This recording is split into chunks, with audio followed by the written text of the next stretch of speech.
Bienvenue dans ce tutoriel dédié à la présentation générale de la fiche clinique des soins infirmiers dans CrystalNet. Pour une compréhension optimale, nous vous invitons à visionner le tutoriel sur les actions possibles dans la fiche clinique, celui sur le tableau de bord de la fiche clinique, ainsi que les différents tutoriels dédiés aux données cliniques centralisées. La fiche clinique de CrystalNet est un outil permettant de documenter les observations et les évaluations réalisées par le personnel infirmier ainsi que les actions posées auprès de l'usager. Dans ce tutoriel, vous apprendrez à accéder à la fiche clinique et à consulter la fiche clinique. La fiche clinique est accessible à partir de deux endroits dans CrystalNet, le détail usager et le plan de soins. Pour accéder à la fiche clinique par le plan de soins, cliquez d'abord sur Formulaire sous le module e-plan du menu de gauche de CrystalNet, puis sélectionnez le nom de l'usager désiré dans la liste mise en contexte. Vous pouvez également cliquer sur Dossier patient sous le module e-plan, puis cliquer sur l'onglet Formulaire.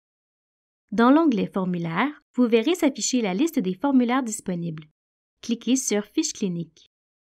Lorsqu'une fiche clinique a déjà été créée pour un usager, il est possible d'y accéder à partir de l'image patient. Vous devrez alors cliquer sur le titre de la fiche clinique en cours dans la boîte de données Formulaire. Le premier écran de consultation de la fiche clinique propose deux onglets, Épisode de soins courants et Épisode antérieur. Notez que si vous accédez à la fiche clinique par le détail usager, l'onglet du tableau de bord de la fiche clinique sera également présent. L'utilisateur détenant les droits requis peut sélectionner l'onglet auquel il veut accéder en premier dès l'ouverture de la fiche clinique en cliquant sur l'icône de l'engrenage en haut à droite. L'onglet Épisode de soins courants permet d'ajouter une fiche clinique, de visualiser le statut de celles déjà existantes, de les consulter ou d'imprimer pour chacune d'elles un rapport. Pour toutes les fiches cliniques, il existe 4 statuts possibles et pour chacune d'elles, la date à laquelle elle a été créée s'affiche. Les statuts possibles sont Journée en cours, qui représente la fiche clinique créée pour la journée courante, Dernière 24 heures, qui représente la fiche clinique créée la veille de la date courante, Publié au DPE, qui indique que la fiche clinique a été publiée au DPE puisqu'un délai de 48 heures après la création de la fiche clinique s'est écoulé, et Échec de publication au DPE.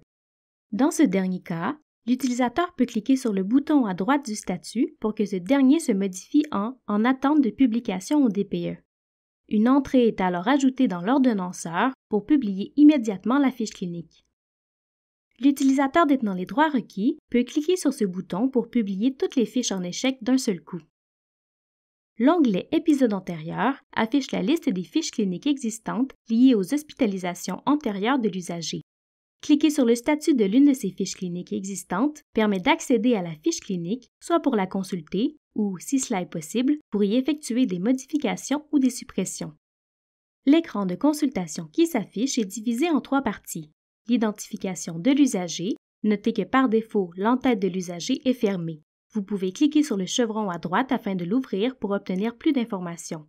Le tableau de bord de la fiche clinique qui permet à la base de visualiser les signes vitaux, les perfusions et le bilan ingesta-excréta de l'usager mis en contexte et de voir rapidement les tendances de ces données. Pour en savoir davantage sur le tableau de bord de la fiche clinique, dont les sections sont pilotables selon les besoins de l'établissement, nous vous invitons à regarder le tutoriel à ce sujet. Et le menu qui donne accès aux différentes sections de la fiche clinique. L'icône d'accueil, située à gauche de la section du tableau de bord, permet de revenir à la page qui a mené à la fiche clinique, comme Image patient ou Formulaire par exemple. Il existe 3 types de sections, selon s'il s'agit d'une intervention du plan de soins, d'une section au format questions-réponses ou enfin de données cliniques centralisées. Certaines des observations qui sont à documenter par l'utilisateur peuvent être alimentées par les données saisies et prescrites par le biais des interventions de l'image patient. Ces interventions alimentent les observations de la fiche clinique et permettent à l'utilisateur de ne pas effectuer de double saisie. Les sections liées au plan de soins se divisent en 2 sections, intervention du plan de soins et documentation des observations. Les interventions saisies et planifiées dans le plan de soins de l'hospitalisation en cours peuvent être consultées dans la section Intervention du plan de soins. Vous y verrez l'intervention du plan de soins, les précisions liées à l'intervention et la périodicité. De plus, si l'intervention est suspendue au plan de soins, cette icône s'affiche. Il est également possible d'ajouter, de modifier et de supprimer des interventions du plan de soins directement à partir de la fiche clinique.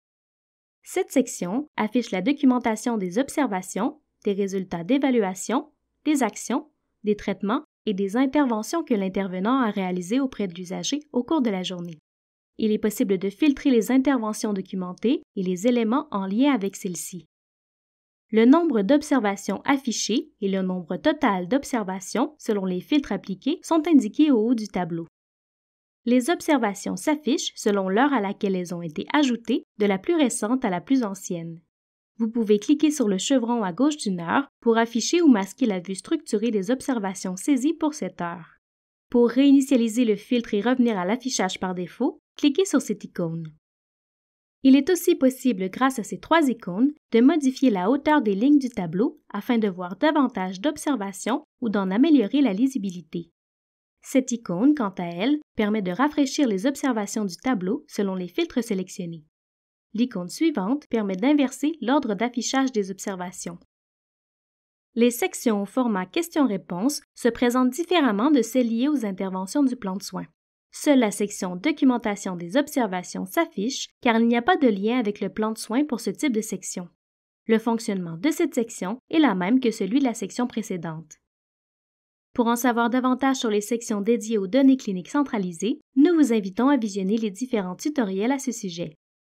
Ceci conclut le tutoriel portant sur la présentation générale de la fiche clinique dans CrystalNet. N'hésitez pas à consulter notre base de connaissances pour en savoir davantage sur les diverses fonctionnalités de CrystalNet.